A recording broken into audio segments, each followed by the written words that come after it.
இப்போ நீங்கள் வந்து இந்த வீடியோவில் பார்த்துட்டு இருக்கிற இந்த நாஞ்சில் விஜயன் நாஞ்சில் விஜயனை வந்து இப்போ நிறைய பேருக்கு வந்து பல சர்ச்சைகளில் மாட்டின ஒரு நபராக தான் தெரியும். சோஷியல் மீடியா வந்து அருமையாக பண்ணக்கூடிய ஒரு விஷயம் தான். என்னதான் ஒரு நல்ல விஷயங்களை பண்ணாலும் அதை எல்லாத்தையும் அப்படியே தட்டி கழிக்கிற மாதிரி ஒரு சின்ன தவறு மட்டும் அது உண்மையாக பொய்யானு கூட தெரியாமல் மாட்டினா போதும், அதை எடுத்து வேறு லெவலில் செஞ்சு விட்றது தான் சோஷியல் மீடியா. அந்த வகையில் சமீபத்தில் பல சர்ச்சைகளை மாட்டிக்கிட்ட நாஞ்சில் விஜயன் என்னுடைய ஒரு நல்ல ஒரு நண்பன். அவரை பற்றி உங்களுக்கு தெரியாத ஒரு சில விஷயங்கள் இந்த வீடியோவில் நீங்கள் பார்க்க போகிறீங்க. அண்ட் இந்த வீடியோ நீங்கள் ஃபுல்லாக பார்ப்பீங்களாக இருந்தால், பார்த்ததுக்கப்புறம் அவரை பற்றி உங்களுக்கு ஒரு நெகட்டிவ் இம்ப்ரெஷன் இருந்தால் அதுவும் 100% மாறக்கூடியதுக்கான வாய்ப்புகள் இருக்குது. ஸோ அதனால் இந்த வீடியோ கடைசி வரைக்கும் பாருங்கள், பார்த்துட்டு உங்களுடைய கருத்தை சொல்லுங்கள். இன்னைக்கு போனேன் ஒயின் ஷாப்பில் படிச்சுட்டு ஒயின் ஷாப்பில் கூட வேலை பார்த்தேன் சார்.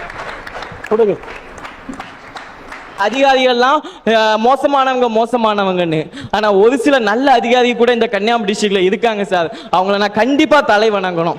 எங்க அதிகாரி டிஆர்ஓ ஜோதி நிர்மலா எல்லாருக்கும் தெரியுமா?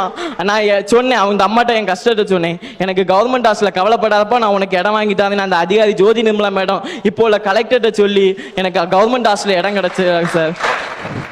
எல்லா மாணவர்களுக்கும் எங்க ஹாஸ்டல்ல தங்கக்கூடிய மாணவர்களாம் நினைப்பாங்க எப்போ நம்ம ஹாஸ்டல்ல அடைக்கும் வீட்டுக்கு போலான்னு.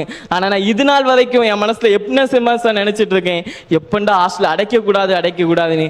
ஏன்னா அடைச்சாங்கன்னா எனக்கு வெளியே போய் தங்கிறதுக்கு வேற இடம் கிடையாது சார். அந்த நிலைமையில படிச்சுட்டு இருக்கேன் சார். எஜுகேஷன் லோனுக்கு போட்டு அங்க லோனு கிடைக்கல, கேட்டா அனாதை எங்களுக்கு ரேஷன் கார்டு கிடையாது. ஏன் நான் சொல்லுவோம்னா, இன்னைக்கு அம்மா அப்பாவுடைய ஆதரவு இல்லாம நான் இவ்வளவு முயற்சி பண்ணிட்டு இருக்கேன். ஆனா இன்னைக்கு அம்மா இருந்தும் அப்பா இருந்தும் அன்பு இருந்தும் பாசம் இருந்தும் சில இளைஞர்கள் தவறான வழிக்கு போயிட்டு இருக்காங்க சார். இந்த இளைஞர்களை பார்க்க எனக்கு சிரிப்பு மட்டும் வரல சார், அழுகையே வருது சார்.